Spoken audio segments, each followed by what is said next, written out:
Welcome everyone to the all-new SEO update by Yoast. Let me get this starting screen out of the way because we're ready for the last update of the year. And I hope you are too, because we have a lot of people joining and I'm seeing all places from the whole wide world already. So welcome everybody to this stream. And I won't keep it very long as we have a lot of news to cover. Although the last edition was only 2 weeks ago, it doesn't matter. We want to go out with a big blast of news updates this year. Before I go into some household notices, I am Nienke de Blauw. I work at Yoast as the Director of Partnerships, have been working here for 4 years. And our principal SEOs, Carolyn and Alex, will take you through today's news. Before we get started, 2 things that are important if you're maybe a first-time joiner.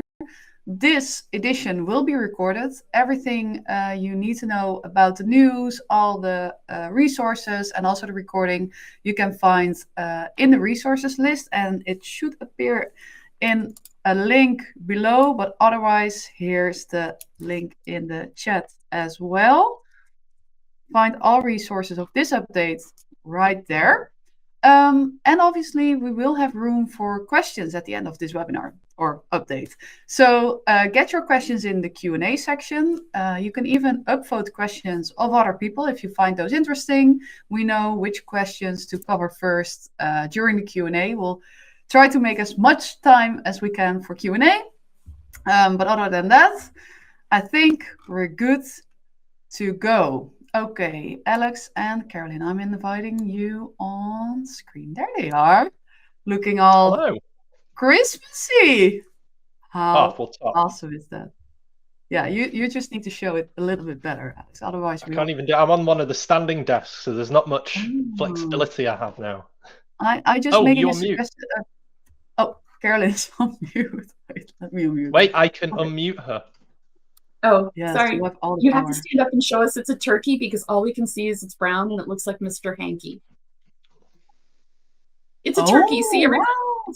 I like that though. I like the potential Mr. Hanky though. I mean, I'd wear a Mr. Hanky jumper as well, but let's not get into Mr. Hanky though. Okay, I'll leave you two to it, and I'll be back in during Q&A. Have fun, everyone. Enjoy the last edition of the year. All right, so let's see. So when was our last one? The 26th? Yeah. It felt like it was 10 minutes ago, honestly. Let's get we need to get the slides down in the I can't move them. I can do that. There we go. Thank you. All right, so let's get started, I guess. This is me and Alex. You guys know who we are. What we're going to discuss today, we've got some SEO and AI news. We've got a little bit of Yoast news, and we want to leave a lot of time for Q&A because I know we are notoriously bad about not doing so. So the plan is we're going to buzz through the news quickly, and then we will have plenty of time for all of your questions, and we'll do a little extra Q&A for as an early Christmas present for everybody. Some housekeeping. And Nienke already covered this, but please feel free to ask questions, upvote other questions if you'd like to see them answered. That's how we know what you're interested in hearing about, and we do our best to meet those requirements. If you'd like to learn more about today's topics, as always, the entire recap and transcript are going to be available at the website that you see there. The next How to Start with SEO webinar is going to be December 18th, which is 2 days from now. So if you're here and you're like, this is really a little bit more advanced than what I'm looking for, and I need something a little bit more intro, the How to Start with SEO webinar is definitely the one that you want to catch. It starts at 10 a.m. Eastern time, 4 p.m. if you're in Europe. So hopefully you'll be able to catch that before the Christmas holidays. And I think we are probably ready to get started. You ready to go, Alex? I'm ready to go. All right, let's get this done. Okay, so I will real quick talk about this one. This looks complicated. It's not really as complicated as it looks. C2PA metadata can appear in Google SERPs. If you skip down to that last bullet, honestly, all this means is that Google is going to be able to sniff out if your image was made by AI, because there's metadata that appears in those AI images. Don't try to pass off AI generated images as legitimate, undoctored images, because the metadata is going to give it away. It's going to get labeled as AI and you're going to look like a liar. So the TLDR is don't do that.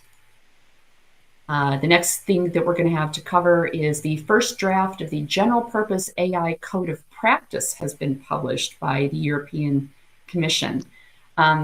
It's just the first draft. It's focusing on transparency, copyright, systemic risk management. It sounds terribly interesting again, but it's a government body's paper, so you have to kind of expect these things.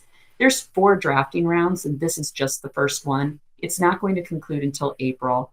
The goal is to ensure that AI is trustworthy and it's, all of these rules are tailored in compliance with subject matter experts on like open source models and things like that. I don't think this is anything to panic about.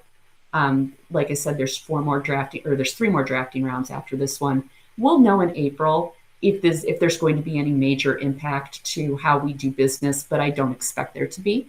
So this is just something to kind of keep in mind. If you are interested in reading what the first draft has to say, we'll have a link for you in the recap. Yeah, I guess so. I mean, that's law. That takes ages, though. By the time the 3rd draft is in, like AI will be old school. It'll be like the cassette already, and there'll be something else, probably creating its own laws for itself. Our robot overlords will have already taken over, so it won't matter. Exactly. It's fine. Everything's fine. I'm sure 2030 will be cool for everyone. But until then, AI are, I think, in the game for taking on Chrome, which I think is quite interesting. So they're going into the browsing experience in general. And whilst they talk about it going into ChatGPT and SearchGPT's offering, this may become a whole new product that will create more mass adoption for ChatGPT and OpenAI as a whole. And to go with that, a few days later, they actually announced that they'd hired a former Chrome architect from Google, and now they're working for OpenAI. So at least they're putting their money where their mouth is, literally, by hiring someone who would be very suitable for the job that they're PRing. So that will probably happen. I reckon that browser will be out way before the 2nd draft of the legal document, I reckon. Well, and OpenAI is an American company, so I don't necessarily know that they're going to put the European Commission's preferences and desires at the forefront of their design strategy. Yes. I forget that the Europe isn't obviously the whole world, and America is a whole different ball game when it comes to that stuff. I don't know whether that's a good thing. Well, we do tend to worry far less about what the Europeans think than what our own government thinks. So it definitely colors the way products are developed, because those rules are secondary, and the addressable market in Europe isn't as large as the total addressable market in the US. So companies, I think, justifiably care more about the US regulations than they do about what's going to happen after the fact in Europe. So yeah. So let's see what happens with the browser wars. But at the moment, I'm excited, go on. Actually. I am as well, because I know that Arc have been doing stuff and then they kind of stopped, I think, doing Arc, but now they're going more into an AI-driven one. And I know that Arc already has AI into it and some people use it. And if you're into AI browsing experiences, I do suggest using Arc, at least until OpenAI blatantly release one in Q3. I'm going to go with Q3 in time for summer, I reckon. We'll flag that and we'll see how it... Flag it up in July. The pre-holiday research that needs to be done, or making sure that you need it for holiday.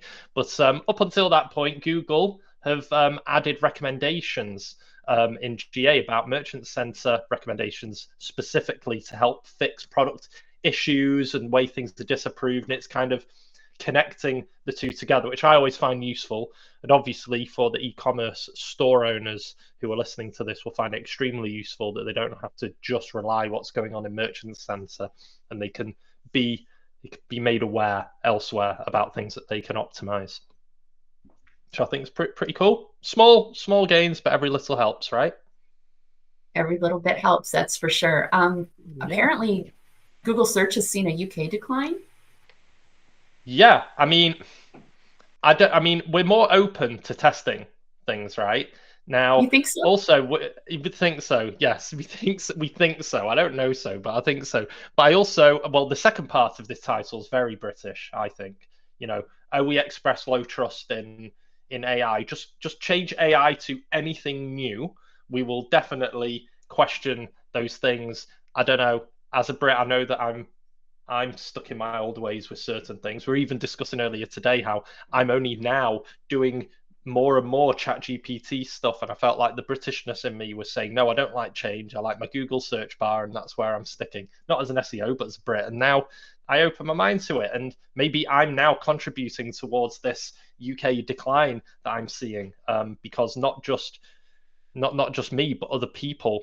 Let's just say that normal people I didn't expect to hear about Perplexity are talking about Perplexity. Complete technophobes, in my opinion. They don't know what the hell's going on with AI, but they know they use Perplexity for things that they do in work, and that I would say should worry Google a lot. And then maybe this data is going to make someone, stand up a bit more, unless they're already on a standing desk. I don't know, but if they would maybe act a bit faster to what the audience wants and not what they think needs to happen in the next 3 years. I think Google might be concerned about what's going on, because I know in the last update, I reported that when Search GPT was made available to everyone, it popped up a thing and said, hey, install our Chrome plugin and it'll help you. So I installed the Chrome plugin and it effectively hijacked Chrome. So every time I typed something into my Google search bar, it piped it through Search GPT and it shot me straight into ChatGPT. So there was no I could just type something in and go Google it. Like just Googling things became very, very difficult for me. So all of the searches that I had been doing in Google got shunted over to ChatGPT. I've noticed that there's been a couple updates to my Chrome and that functionality no longer exists. I didn't install anything, but I think Google went, hey, no, and shipped some, and I don't have proof of this. All I know is suddenly that isn't working anymore, and I'm able to do Google searches again just by going to that search bar. So I think Google's really concerned. Interesting. I like also, by the way, as we go to the next slide, how we're talking about AI and new platforms, that there's a bunch of people having nostalgia of old platforms like Alta Vista and Webcrawler. I love that. It also shows our age, right? Shh, we don't talk about that. No. So Chromium, what are they up to, or Chrome in general? Since we're talking about that, there was a report done about how Chrome site engagement metrics are used. So there's scores 0 to 100, as one does. They measure user interaction and enhance the browser experience. And the scores decay over time, which means if you score 100 today, but you make no changes over the course of the next 6 months, over time that score is going to get less because you're not doing anything to improve the user experience. So what they're saying is there's no possibility of being perfect and then just staying there. You can't just rest on your laurels. They're engineering it so you have to consistently and regularly make updates to improve that user experience. It helps them allocate resources, enable features, and sort sites based on user engagement. So if users are engaged in the beginning and then they kind of fall off, that's going to make you less desirable. If users stay consistently engaged, they will consistently rank you higher and help you attract more users because it's going to help with your rankings. The scores are device specific. They are isolated in incognito and erased with history or inactivity. So it's things that it's a score that exists within a specific portion of Chrome and Chromium, and it's not something that is reported to, I think, the mothership or added to your permanent record type of thing. It's very user end specific, which I think is interesting to note. So it's not something you're going to be able to fix necessarily. Let me rephrase that.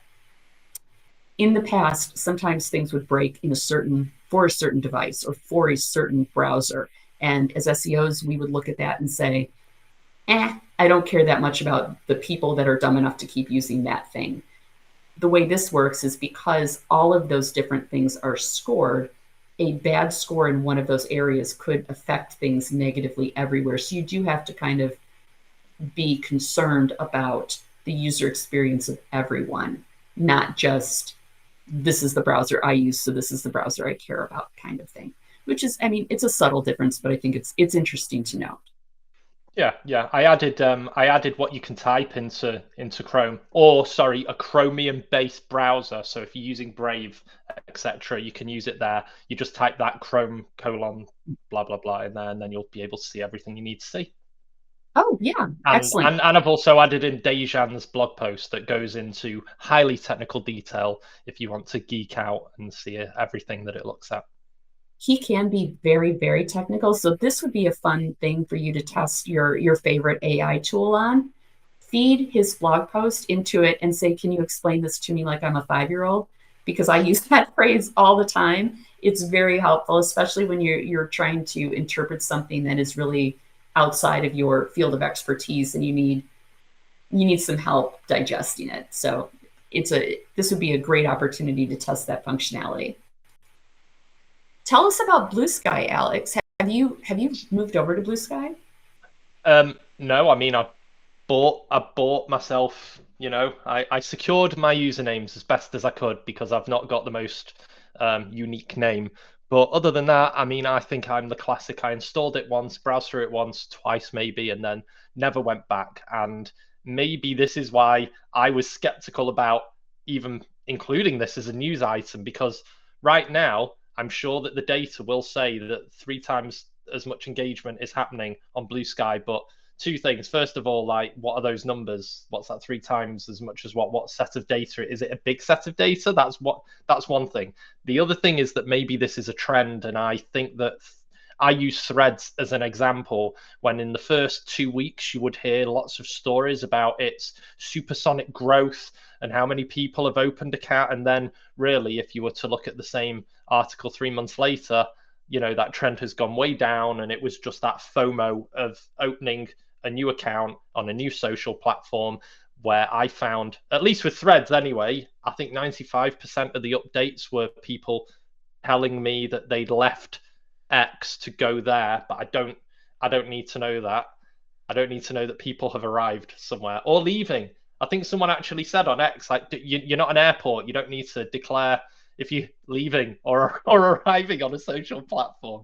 And I get that, but it's okay. But I would say, if for people listening and watching now, is Bluesky actually a place where you're going to find value for you, for what you're selling as a product or a service? Is your audience there engaging? Because if they're not, then there's no point. Just like some businesses and products aren't going to go on to, say, LinkedIn to sell their stuff because it's not the most appropriate social network to be on. I think what's going to happen, Bluesky. So this migration to Bluesky is very similar to the migration to Parler before Parler was shut down, except it's in the opposite direction, and it's the users self-segregating, and it becomes a little echo chamber. And if it has staying power, it's going to be interesting for businesses, because you're going to have to decide, are you going to invest in having a presence in the old place where everyone hung out and the new place where half of the people are hanging out? Because now it's just polarizing and self-segregating by political affiliation, really. So businesses are going to have to make those decisions. Who's our audience, and where are we going to invest our money? And are we trying to please everyone? In which case, we have to invest in and be in all the places where all the people are. It's interesting to see, but everyone getting excited about 3x the engagement. Their engagement was pretty low to begin with, and now it's skyrocketed. But 3x of 5 is 15, whereas 3x of 5 million is 15 million. So there's differences. When you give percentages, it's a little bit less impressive than if you were giving hard numbers, and the hard numbers were impressive. So it is. But again, that's not to say don't use it. Look, again, I'm seeing in the chats that Bluesky's really working for people. And like you said, maybe half the audience is there, but the other question is which half? Like, is it the Right. more valuable half? Because if that's the case, To then you. the 50% on the other one, where you're shouting to half into a void, essentially. So whilst I'm skeptical on some stuff like this and say, is it a trend or is it something that's going to stick for in the long term, like Mastodon joins the conversation as well, then I'm all for it, right? I'm all for, different social networks being around for different audiences. Otherwise there'd just be one, right?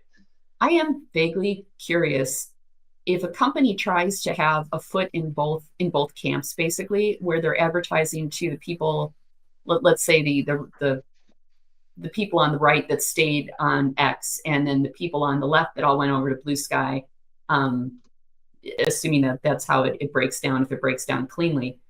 If you're trying to reach both of those, do you tailor your message for each? And then if someone on one shares a screenshot of your ad there, on the other place and goes, look, they're lying to you. And like, oh yeah, no, they're lying to you. And then what does that do to your marketing campaigns? It's an interesting conundrum.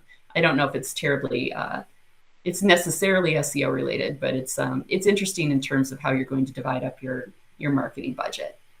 Fun things to worry about over Christmas. Yeah. All righty. So why do people use Google?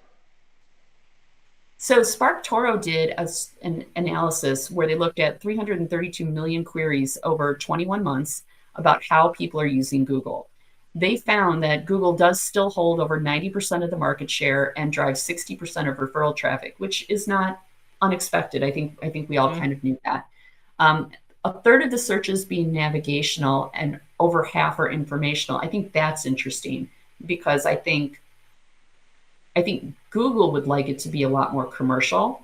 They make money on those commercial queries. So I think it's interesting that there are still so many that are navigational and so many that are informational. By the way, navigational is like when your mom types in AOL.com into the Google search bar when she means to go to AOL.com, but she accidentally types it in as a query. That's what they mean by navigational. So there are still clearly, I think we could extrapolate. There are a lot of old people that are still using the Google to get around and don't quite understand how modern browsers work, which is, it's cute. Branded search queries are nearly half of the searches. A small set of top queries drive all of the demand. Everything else is long tail, but the long tail is minimal in comparison to those brand queries and the head terms that we call them. Google's increasingly using zero-click answers and the AI overviews to provide, well, not just provide, but like dominate these major categories like arts and entertainment and finance. So really, any question you ask about a movie, Google's going to be able to provide an AI overview for, give you a synopsis, tell you where it's playing, all kinds of fun stuff like that, which is changing the way we use Google, and it's changing the results. It's changing how we optimize. So those are interesting things to worry about. And then they also found that search is a post-discovery tool now, with brand discovery shifting to social media and other platforms, and then Google being a secondary place where you go to get more information. So you see an ad on Facebook, you see an ad on X, you see an ad on Bluesky, if they do ads. I don't think they really do ads. TikTok, Instagram, you see something, you remember the name because it's interesting. You can't remember how to get there. So then you go to Google and type in the brand name and anything you remember about the ad, and it tells you then how to get to it. So it's not used to help you learn new things. It's there to help you find more information about things that you discovered somewhere else. And I think that's another big shift that I don't know that anyone really expected to happen in the big way that it is happening. So no, I think the most interesting part of all of that was the half is informational, which is a trouble to some site owners because with adding to the zero clicks. But again, we were chatting before about how I'm using ChatGPT more, and the example I used is Venom. There's a new film, and I wanted to know a summary of the last two because I've kind of half forgotten, and I added to the search contextually, and I realized that for that kind of search, I'm not going to be going to Google to make that search for some time because ChatGPT gave me a much more concise answer. Not that ads play a part in the decision making. If you're going to make an ad for, like, I don't know, Venom on DVD or whatever the streaming thing it's on, that's fine. But I've now realized that, especially with the wider and mass market, Google are now in a danger territory where they're one bad search away from churn for that person. Just one, right? And it takes, after 20 years of effort, a generational effort to get everyone, they've got a verb for searching, right? But now people don't search anymore, they discover. So now that even the name Googling something is becoming a little bit redundant, and information gathering is done much differently. AIO is not as good as the others, in my opinion, at giving the user what they want. So I'm really interested to see, again, what they're doing, especially looking at this kind of data to show that brand marketing and informational driven searches are booming in a place where they don't want that. they don't want that to happen. I think part of the problem is that because things like ChatGPT make it easy, they'll do that research for you. They'll find those answers for you and prevent you from having to spend an hour going to 5 different websites and reading through those papers and or the documents and trying to find the answer or synthesize the answer yourself. It's doing all that work for you very quickly. So Google's answers just aren't as helpful. The AIO interface isn't as helpful as having a conversation with ChatGPT or Perplexity or whichever AI tool you're using. Having that conversation with it to get to the answer that you want faster. Like I couldn't have asked Google which red wine I should use because these are the ones I have on hand in this recipe, because Google wouldn't know the recipe right away. There's not enough room in that chat box for me to adequately, fully explain and articulate what I'm trying to get at.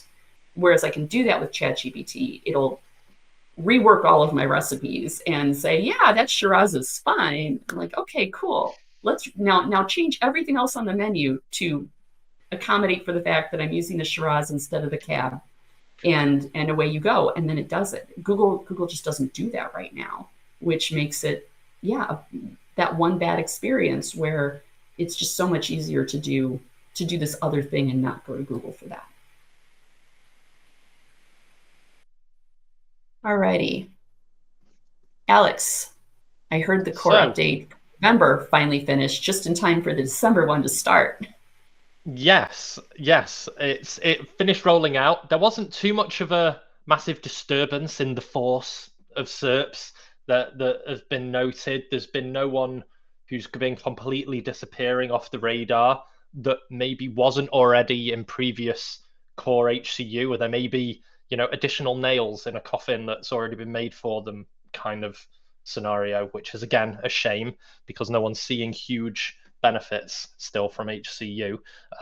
But the other thing that they were doing, as well as the fact that they've already started another rollout that I think happened last Friday, maybe Thursday or Friday.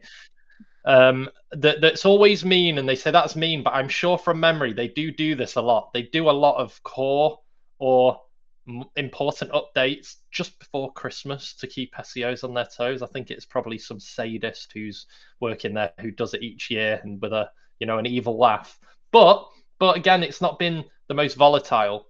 It also came with an update, and I don't know, it wasn't in its own slide, where in the last week someone from Google mentioned that there's going to be more core updates. They're going to be happening more and more often. So you might see that this time in a year we'll have talked about a core update happening every single month. You don't know, but I'm going to assume that that's going to start happening now, especially the catch up that they have to keep playing now with these serious players.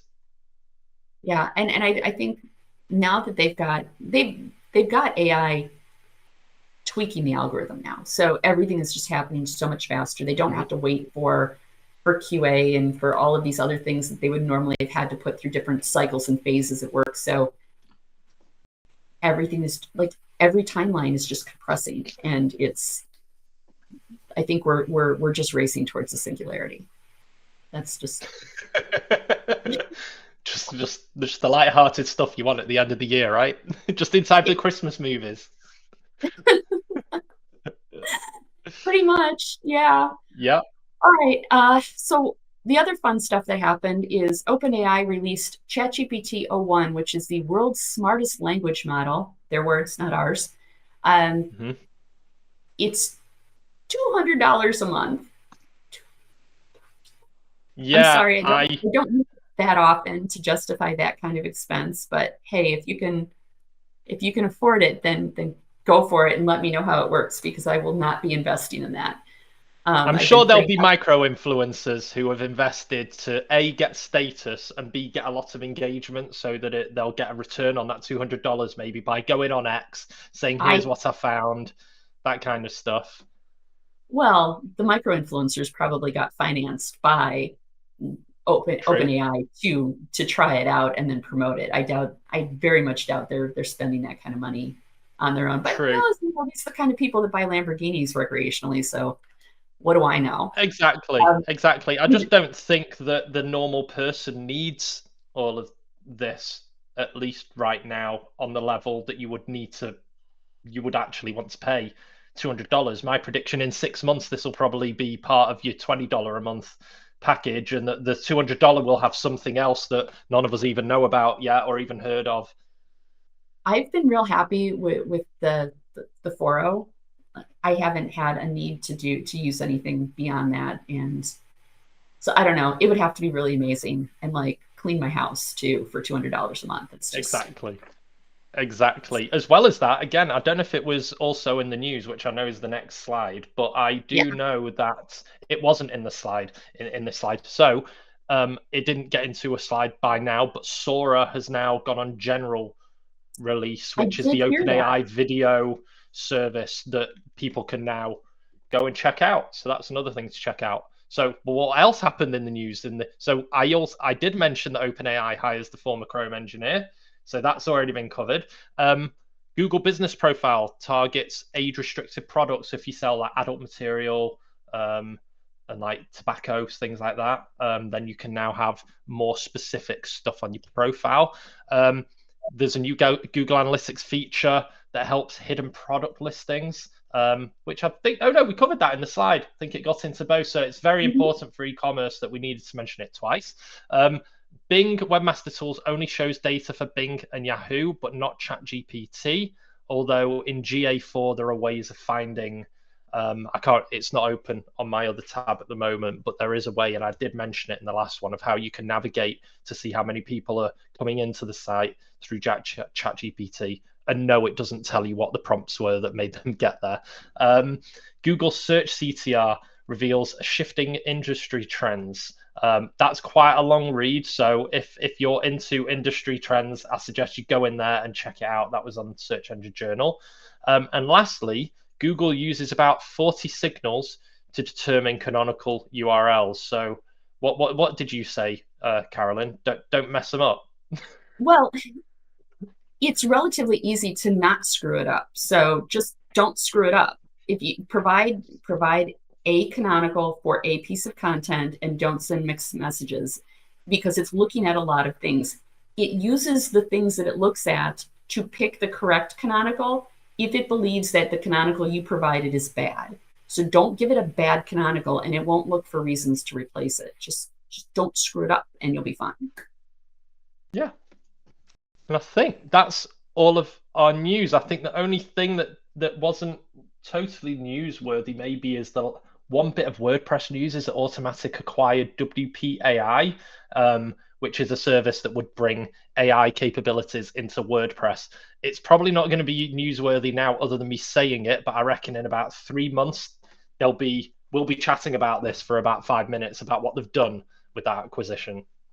Probably. And the curious thing though is like all the WordPress plugins are incorporating AI into, like we did. Everybody else is doing it too. So how is what they're doing going to step on what everyone else has been doing? Are they going to work together? I'm curious to know what the plan is with this. Aren't we all? Yeah, 2025 is going to be interesting for AI and SEO and WordPress. It's going to be these are going to have to be 90 minutes, I reckon, by April. probably. Well, so we're almost done. We have one more slide before we go into the Q&A. For the Yoast news, we wanted to share some stuff, but it wasn't, the announcement isn't happening until later this week. So we just want to tease everyone with, there's an announcement coming, some new product features. We're not allowed to talk about them. I've been given a list of words that I'm not even allowed to say. So I'm just going to say, stay tuned. There will be something before you take your Christmas break, and we're all very excited about it. Yeah, So get to the back end of WordPress on Thursday and hope that there's an update to a new version, and make sure you hit it. That's all we're saying. Yeah. Real quick, I mean, a lot of the upcoming events and appearances aren't happening until February, so you've got plenty of time to plan your travel for that. The next SEO update is going to be January 28th, which feels like 100 years from now, but it's like 6 weeks. So a 6-week gap, we should have a ton of new news for you. Looking forward to that. And now we are ready for our QA. Hey, and we've got loads. We've got time. Oh my God, we've got more than 10. I'm so proud of you. Look, we're just thinking, look, once a year you'll get this. That's it. Exactly. You all had to wait till the end of the year to get all this space. I will move the slides away and move us to the big screen. So everybody, well, that was already arranged. Really nice. Yeah, let's start. So for everyone joining the stream, you can go through all the asked questions right now and upvote one, so we can actually have an updated list of the questions. But let's start with the most upvoted question at this moment. Shauna posted it, and it's about AI in Photoshop and images. The question is, I use AI in Photoshop to expand images to fit the dimensions needed. For example, change a square into a rectangular one, or by extending background trees. Will these images on the website now get banned, or will there be a penalty for SEO? And 8 upvotes, so I guess a lot of people are questioning this. That's a good question. I actually don't know. I think what's going to, so if it's a real image in the beginning and you're just using AI to expand it, the question is Photoshop going to add that metadata that triggers Google to label it as AI? So there's that. Are you going to get penalized? I don't see why you would get penalized. There's no penalty. There's no penalty there unless it's identical to what somebody else has done, which it's not. And even then, it's not a penalty. That's just duplicate content. So I would say, is there a penalty? No. Is it going to trigger a label? That depends on Photoshop. Okay. I hope that helps, Shauna, and the other 9 people now. Thanks, Carolyn. So there's another question posted by Toren. I'll pop it on the screen. In terms of best practice for search engine rankings and the appearance/consistency of results in search engines, would you advise using the SEO variables in a website's page settings, like title or page title, or typing the web page's desired appearance manually? It depends. Oh, and it does depend. I mean, I'm going to assume you're talking about the title tag of a title. I don't know if is it Torren who's here. Maybe he'll say something in the chat. Oh. Go on, Carolyn. No, I think I see what he's asking. So you can define those variables in the Yoast settings. Yep. And that's great. That's perfect for the default behavior. But Yoast already allows you to override on a per page basis what that title, page title, etc. appears like for the search engines on each page as desired. So I think the best practice is you define the default behavior in the settings using the variables. And when you feel the need to manually override it, you do so on the page. I mean, I don't know that you have to do what's best for the situation, if that makes sense. Yeah. Meanwhile, thanks, Carolyn. I saw Don's question coming in, and Don, I have moved your question to the Q&A. So if other people want to know about that too, please upvote Don's question. My Q&A is reloading right now. Okay, an AI There's votes question. coming in as we're talking Votes are about coming it. I in, see yeah. the numbers coming in, yeah. This question was posted by Meg. And the question is, as AI continues to impact search and Google continues to roll out updates, what are the core things we should focus on as a foundational SEO strategy? Is it keyword research and content? Is it technical SEO? What should be the main priority in 2025? I'd say yes to all the above. And I know it sounds weird, but like at the beginning when I first started SEO, I kind of had to explain to people who weren't in my team that they had to, the more they thought about SEO, the worse it may get for them. And the less they think about SEO, the more natural they will become. This is from a content creative point of view and keyword point of view, such as back in keyword stuffing days. How many times? What's the proportion in the whole piece of content that I should say this keyword? And the answer is as naturally as you should. That's what it should have always been. And I guess it's the same now. And just kind of ignore the fact that AI is around. You need to adapt to it. And weirdly, in the next year, my belief is that AI is going to adapt more to, what we've been doing all this time. And there may be new things we have to do, some of which will be covered inside our plugin, some of which will be covered in the updates and methods that we'll have to do in blog updates. But the basics of what you're all doing now, I would say just keep on being helpful, honest, transparent, and white hat, and the internet in general will respect you back. I would say we've published several articles in our SEO blog that talk about how to deal with and kind of massage the AI narratives that are being presented about any given topic that the AIs are asking about.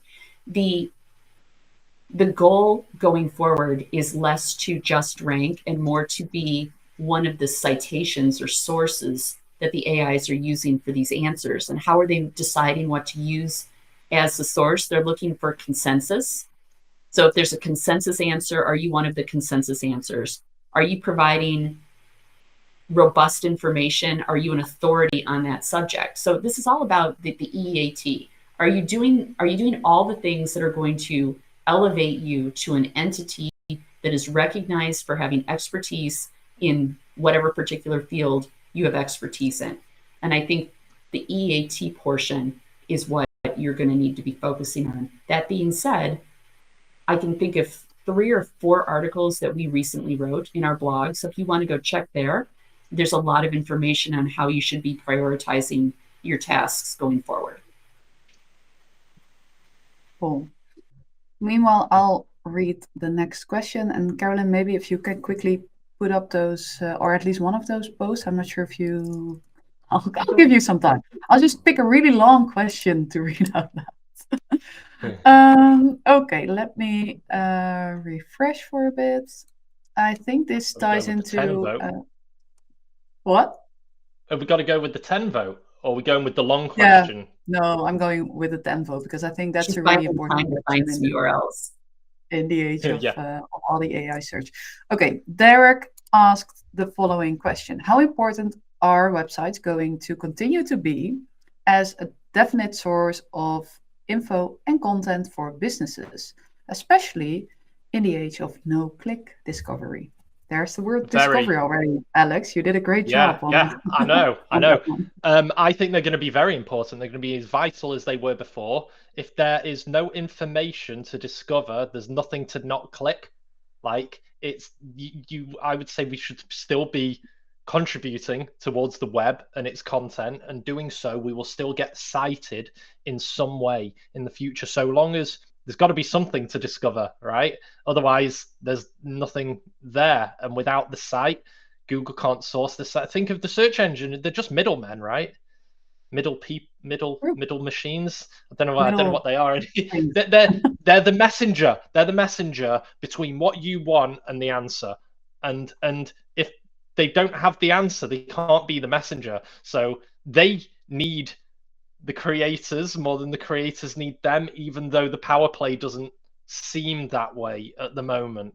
Like, weirdly, That's if an all interesting web take. creators now just stop typing, right, Google will have serious issues. So like, they're playing with fire, I think, in it, because these small publishers, that's going to have a knock-on effect. Because now, if I was 18, 19 and I had an interest, 10 years ago, I'd be all about making this niche website. Today, I'd read 3 things, I'd be like, why would I do that? Why would I spend my time, and in 4 years, like that, all my visibility is gone? Why would I spend all of that and build a company that could mean nothing if my one reliance is on the messenger, you know? True. But yeah. That's for another week, probably, that rant. So for businesses in particular, it is still important to have a website, because if you ask your favorite AI for information, let's talk about Yoast as an example. If you asked a question about the features of the product or the features of free versus premium, where's it getting that information from? Yoast is the authoritative entity on Yoast, so it's going to go look at the Yoast website and read all the information about the product features and then do a comparison for you. So if we don't keep that updated and we don't take time to promote and prioritize the things that we think are important, then the AIs aren't going to know that to repeat it to the users. If we're not owning our expertise and then taking advantage of the platform that it's provided us, then yeah, we've then wasted this opportunity to deliver the information to the AIs, even though there were no clicks involved. Somebody's got to go get that content from somewhere, and they rely on the authority to You'd provide rather that. be us to, in the Yoast case, us to provide that info than other people providing that info about you, right? So that's the thing you want to own, whether or not the search engine landscape is changing. Yeah.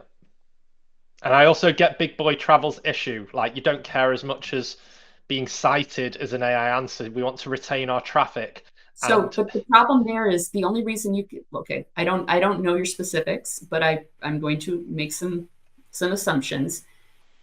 If you need that traffic because you make your money on traffic and not on conversions, then that's a problem with the business model. And I think that the business models that make their money solely on traffic are going to probably be in a position where they have to evolve, because I see that traffic source drying up.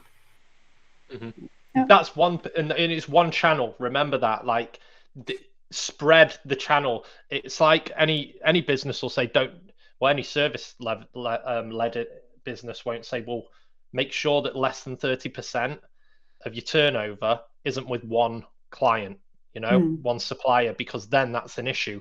Here, all these small publishers are effectively saying that 98% of their turnover is with one client, the search provider being the client. And if that's cut out, it goes. So spread as much as possible and attract as many as possible in different areas, and maybe Bluesky. Just real quick to provide my English to English translation for the Americans, when Alex says turnover, he means revenue. Not people quitting. Because when we say turnover, make a glossary. I'm sure all the AI platforms are telling me that it should say that, but us Brits, we don't like going on to the new things, do we? We said that. I just know that when I hear it, I get confused and my brain has to go, thank you. Okay, revenue. It means revenue. It's nice you take our American-based audience into account. Okay, next one. Oh, we have a tie between 2 9 times upvoted questions. I'll just start with the top one from Johnny. I want to add videos to my product pages, which is good, I think. In terms of SEO, are there any important considerations, any specific settings maybe in Yoast to optimize for on-page videos? Well, I think we have a whole Yoast video add-on that you can get that is designed specifically for videos. And there are SEO considerations for videos, which you can definitely set, I think, within the tool. There's a separate video sitemap that you can get. There's a lot of different video things you can do, but I would definitely say if you have videos to add to your product pages, then please do. Like anything that helps your engagement and provides more information to the user is going to be helpful. And the clearest possible. So Carolyn was thinking about it from a technical SEO point of view. I was picturing it from a content point of view. Make sure they're helpful, of course, and it might sound obvious, but sometimes it's not. Make a use case out of it. So let's say it's a product or a service, find the solution and benefit, find the use case of it. If it's a product especially, get it in its surroundings, in situ. If that's, I don't know if Americans know in situ as well as a term, like as an example of when it would be used. And that will be then interpreted by all of these platforms, which are getting more and more sophisticated. So in a year, it'll be able to read the content of those videos, and it'll really complement the text around it. And again, it'll figure out the context between the video and the text and the page that it's on and where it is on the site. So yeah, all very important, all ties in together. In the meantime, I was searching for a few blog articles about this. So Johnny, if you just search the Yoast website, you'll find a lot of blog articles about this, but I'll share one that I think is like maybe the starting place for you to discover this. So I hope this helps. Yeah, and Phil Nottingham. Phil Nottingham knows everything there is to know about video, and also like just annoy him on X or whatever is active on. He'll just have to answer for his personal brand. We don't want him to get too distracted, Alex. But I get it. Okay. Then there's we still have time. It's amazing. I really have to get used to this. It's really nice. There's another question by Lee, if I pronounce this right. Aside from working on all the standard stuff to rank, UX, offsite SEO and on-site SEO optimization, producing quality content that meets the EAT standards, keyword research, organic backlinks, etc. What can be done to get Google to understand your website is worth ranking well again? After the helpful content update, I have yet to recover and I'm pulling my hair out. Oh, don't do that. Trying to understand what I'm getting wrong when it seems I'm doing everything I should and am a true expert in my field. Thanks. So the HCU is a different thing. It's a classifier. And once you get, so there's two buckets. There's helpful and there's not helpful. And it taught the machine to identify the characteristics of unhelpful by giving it an example and saying, if it looks like this example, it's not helpful. And then push everything that's not helpful into this bucket. And you are stamped with the unhelpful. You've got the embroidered unhelpful on your chest now. And there's not a lot you can do to undo that without getting rid of the appearances of unhelpfulness. And the problem, this is a long answer that's going to be difficult to do in this thing. To give you a quick, without knowing your situation, this might work for you. You could try moving everything to a subdomain and 301ing your main site to the subdomain. However, you would need to get rid of whatever elements of your site are betraying or causing it to think that you're unhelpful. And when you're like, but I'm not doing anything that other places aren't doing, that's a matter of interpretation. And the problem is that Google's looking for ducks. And even though you are not a real duck, you're apparently wearing feathers and have a bill and, and occasionally quack. So Google thinks you're a duck. We need to figure out whatever it is that's making you look like a duck and take just enough off so that you stop triggering the, oh my God, it's a duck alarm, because we want to unduck your site. If that makes sense. It's a long answer. The way you said unduck your site, I was like, you used the right animal and word to go with that. I know, I did that on purpose. That was a plan. Okay. See, she did a keyword research as well before she even answered the question. So maybe if you send us an email, because it is a long answer, and I would love to help you with that. But because it's a classifier and not an algorithm thing, I think once you've got the black mark on your record, it's going to not take you out of that bucket until we figure out what's putting you over the edge or tipping you over into the duct bucket. We wish you luck, Lee. We do wish you luck. Yeah, we do. One it can be done.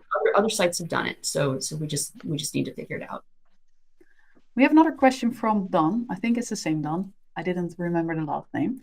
I'm sorry about that. Can you speak to schema markup and how important schema is to the future of SEO and AI? That's a huge question in a few words. Alex, why don't you take it? Because I've been talking a lot. I'll be honest. I don't know. I actually don't know because I am quite subjective about this. I'm a huge lover of schema. I think it's really important. It's clearly a foundation of our products as well. And it's been a foundation of structured data for a long, long time. And some people are skeptical. Oh, well, we're not going to need this structured data because AI is going to be able to structure all the data we have. But I would also like to think that over these years, structured data is there, not because Google and search engines couldn't read that, and it can do everything that people are saying, skeptics are saying already, it can do all of that, but it's handing a bigger spoon to the messenger, right? They're handing a bigger spoon. It's making it easier to do their job. So if you put yourself as in the search engine's shoes, like if you've got a choice of two and one has given you everything in a nice little platter and another site has given you unstructured crap, essentially, of like, it's like giving you a book with no punctuation, no paragraphing. It's just one big block of text. The more that happens, the bigger the job is going to be for the messenger, and they'll maybe not look at you as fondly as a site or a page that is giving you structured data. So maybe because I say I don't know, maybe I should change it to I can't predict how search platforms are going to interpret them, because there's unpredictable stuff that's been happening in our vertical in general, that I like to hope that schema isn't going away anywhere soon, but I don't also want to eat my words in 12 months and say that maybe something's been figured out. But things like Merchant Center, feeds are just essentially structured data, that they all help, and especially in e-commerce, where I don't see unstructured data not helping. When we dig into stuff like products and product variants, right? If there's no structured data, I don't even know how a search platform would even deal with unstructured versions of a shoe that has different sizes, different colors, different prices. Some are on sale, some have different returns and refund policies. It can't do all of that without structured data and therefore schema. So maybe that wasn't a short answer, but I'd like to hope that it is, in short. It was a big question, so we didn't expect a short answer. Yeah. So that's fine. What do you think, Carolyn? I don't know if you we have 2 minutes left. So do you want to add to this, or do we go to a last question? Got 5 words. Schema right now is still, if it's easy for you to implement it. I think it's not published yet. I just wrote an article about that for Search Engine Land, and it's not come out yet, but I have advice on which schema is important and which schema is not important. And I don't have time to tell you about it. Another teaser, Carolyn. We'll talk about it. We'll probably be able to talk about it at our next update. Okay. Oh. We're done with this one. Let's see if we have time for 1, 2. We have one from David that has the most upvotes right now. Can you give an overview of the current state of play for geo when people search through AI bots, as in ChatGPT, rather than through a search engine, or the messenger, as we now call it? And is Yoast offering any training for this? So we have answered a few questions that were directly related to this, just phrased a little bit differently earlier. Yeah. So GEO is generative engine optimization, which isn't really what I call it. I just tended to call it, optimizing for the AI narratives, which is long and not easy to remember. But anyway, point is, we do have some blog posts that were written to help you understand how the AIs are making decisions on what to include, which you can then extrapolate into, this is how I should optimize for that. So there's We've got a few blog posts. I know I've got some talks that I recently did that I think maybe we should turn into blog posts, and that can provide some training. But is there a specific, this is exactly what you do? What you do is you improve your EEAT and you make yourself an expert in the field, which makes you desirable to be cited. So the short answer is be an entity that is an expert in that field and then provide answers that the users are looking for.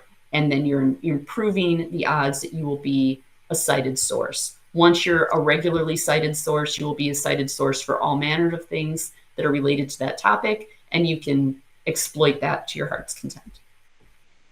Yeah, to add to that, because now we really have to close the stream, I've just popped in one more resource, which is our AI for SEO training, part of the academy, that comes with any of our premium tool. So just take a look there if that might be helpful for you next to all the blogs and the stuff on the internet. Alex is saying... I would like to say there's a few people who said they've had upvoted questions that haven't been answered. So one of two things, either they're being liked a lot in the chat and they didn't go into the Q&A part, or something's up. Can you please connect with us? Connect with me or Carolyn. I don't care if it's X or LinkedIn or through the website. Find us and we'll get back to you. Wait. I almost forgot. Before we close everything out. So a couple things. Number one, Ask Yoast is back up. So if you go to the website, we can answer the questions that didn't get answered in Ask Yoast. So it's yoast.com/ask-Yoast, YOASIE is how you spell that. So we'll be answering questions that didn't get answered there. Also, we have a subreddit now. If any of you are Redditors and you're interested in discussing the podcast or asking additional questions or discussing that, I'm in there frequently. So the subreddit is Yoast SEO. Obviously, you can spell that. And hopefully we'll see you guys there. But that was all I had. So Ask Yoast and then the Reddit, Yoast SEO. Cool. Or annoy us on social. See you on yoast.com or see you in the next SEO update. Thanks for joining, everyone. I think this was a wonderful way to close the year. We've covered a lot of news. We've covered, I think, most questions ever during one of these updates. So thanks all for joining us throughout 2024. And we're super excited to start the new year all with you at the end of January. For everyone that's celebrating holidays, happy holidays. Make it a good one and see you in 2025. Happy holidays, everyone.